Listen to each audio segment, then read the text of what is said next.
सफलता की राह बुक का ये आपका तीसरा पार्ट है, पार्ट 3 है। इसमें आपका मेन टॉपिक है असफलता का पोस्टमार्टम। चलिए उसको पढ़ते हैं कि इसमें क्या लिखा गया है। असफलता का पोस्टमार्टम इसमें तो 4 साल से तैयारी कर रहा हूँ, कामयाबी नहीं मिल रही, सर मार्गदर्शन करें, क्या करना चाहिए। यह सवाल मुझसे अक्सर पूछा जाता है। फ़र्क इतना है कि कोई 3 साल बोलता है, कोई 4 साल और कोई उससे भी ज़्यादा। लेकिन मैं इस सवाल को सही नहीं मानता। यह सवाल गलत है। सही सवाल सबसे पहले आपको अपने आप से वो करना है, और वह यह कि मेरे पिछले 2 अटेम्प्ट में मैंने क्या बदलाव किए। अटेम्प्ट माने कि प्रयास, तो मैंने क्या बदलाव किए। मेरे 2 असफल प्रयासों के बीच क्या बदला। कहीं मैं बार बार वही सब गलतियां तो नहीं कर रहा। तो ये आपको खुद से पूछना है। क्या पता आप बार बार असफल इसलिए हो रहे हैं कि आपको जो विषय पसंद है आप उन्हें पढ़ लेते हैं और जिनसे डर लगता है वो नहीं पढ़ते। और अगर यह सोच है तो आप अगले 10 साल भी तैयारी कर ले तो भी कुछ फ़र्क नहीं पड़ेगा। कहीं ऐसा तो नहीं कि आपके कॉन्सेप्ट क्लियर ही नहीं है, कि आपको क्या पता, कुछ पता ही नहीं है, आप परीक्षा दे रहे हैं और आपका हो ही नहीं रहा है। किसी ने आपको कह दिया कि सिर्फ सवाल कर लो और बात बन जाएगी, और आप हर बार सिर्फ एमसीक्यू रटते जाते हैं और इस उम्मीद में कि परीक्षा के सवाल उन्हीं में से आ जाए। क्या पता आप सिर्फ आसान आसान चीज़ें पढ़ लेते हैं और अपने आप को कन्विंस कर लेते हैं, यानी कन्विंस करके समझा लेते हैं अपने आप को कि आप बहुत मेहनत कर रहे हैं, हार्ड वर्क सब बोलते हैं कि वो करते हैं। पर मैंने यह देखा कि असल में कोई कोई करता है हार्ड वर्क। परम संत आचार्य शर्मा जी की जो पंक्ति याद रखिए, असफलता सिर्फ यह सिद्ध करती है कि सफलता का प्रयास पूरे मन से नहीं किया गया। अब मैं आपको यह बताता हूँ कि पहली असफलता के बाद क्या करें। अब मैं आपको यह बताता हूँ कि पहली असफलता उसके बाद आपको क्या करना चाहिए।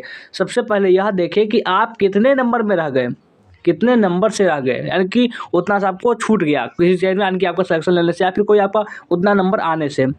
अगर गैप बहुत ज़्यादा है तो साफ है कि तैयारी थी ही नहीं। अगर गैप कम है तो यह देखिए कि नंबर कहाँ कम आए और इसका क्या कारण था। इसलिए कम आए कि प्रश्न आपकी पहुंच से दूर था, इसलिए कम आए कि प्रश्न आपकी पहुंच से दूर था, बहुत मुश्किल था, या इसलिए कि आपने अनदेखी की, या इसलिए कि पेपर छूट गया। आपको इन 3 कारणों को आधार बनाकर रणनीति बनानी चाहिए, और यह बार बार उसी तरह का अध्ययन करना और बार बार उन्हीं गलती को दोहराने को अभ्यास नहीं कहते। अभ्यास उसे कहते हैं कि अगले प्रयास में न सिर्फ वह विषय जिनमें क्या था कि आपकी वह विषय जिनमें आपकी जानकारी अच्छी है, बल्कि वह भी जिनमें आप कमज़ोर थे उनको मजबूत करने के लिए आपने भरपूर समय दिया।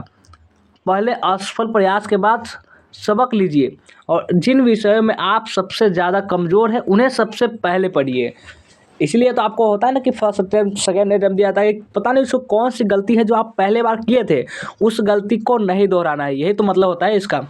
अगर आपके नंबर इसलिए कम हुए कि पेपर छूट गया तो आप मॉक टेस्ट ले और बैठकर उतने टाइम में पूरा पेपर हल करने का प्रयास करें। अगर पेपर 2 घंटे का तो कोशिश करें, अगर पेपर 2 घंटे का है तो कोशिश करें कि 1 घंटा 45 मिनट में ही आप उसे कर पाए। सबसे पहले हमेशा वह प्रश्न करें जो आपको आता हो। अगर आपके नंबर इसलिए कम हुए कि पेपर के सवाल आपकी क्षमता से बाहर थे, इसका मतलब अपने मुश्किल प्रश्न का जो प्रयास है वह नहीं किया, जो हार्ड जो क्वेश्चन थे उसका प्रयास नहीं किए थे उसको बनाने का। और अगर आपके नंबर इसलिए कम हुए कि आपने अनदेखी की या स्लीप मिस्टेक की, तो इसका मतलब यह है कि आप या तो तनाव में थे या जल्दबाजी में।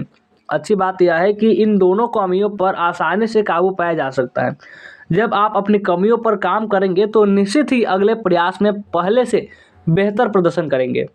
अगर इसके आने वाले प्रयासों में भी अंक नहीं बढ़ रहे, मान लीजिए कि इसके बाद भी अंक अगर नहीं बढ़ रहे, तो आप इससे ज़्यादा कुछ नहीं कर सकते।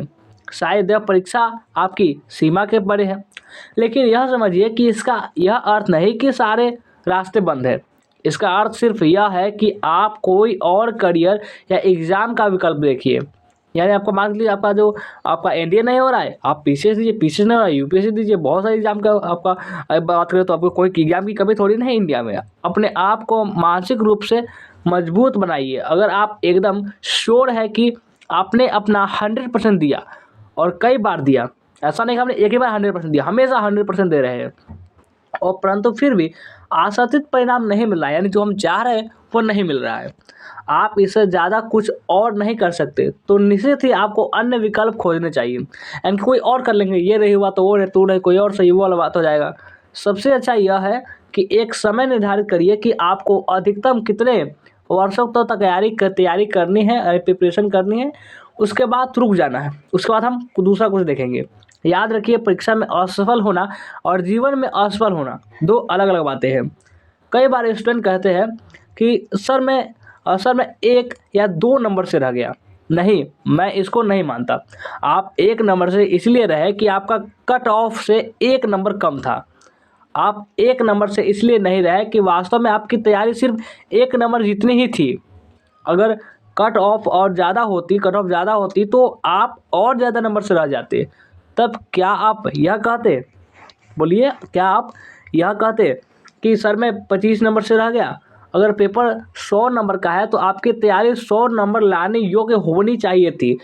अगर कट ऑफ 50 है और आपके 49 नंबर है तो आप 1 से नहीं 51 से फेल हुए हैं, 51 नंबर से फेल हुए।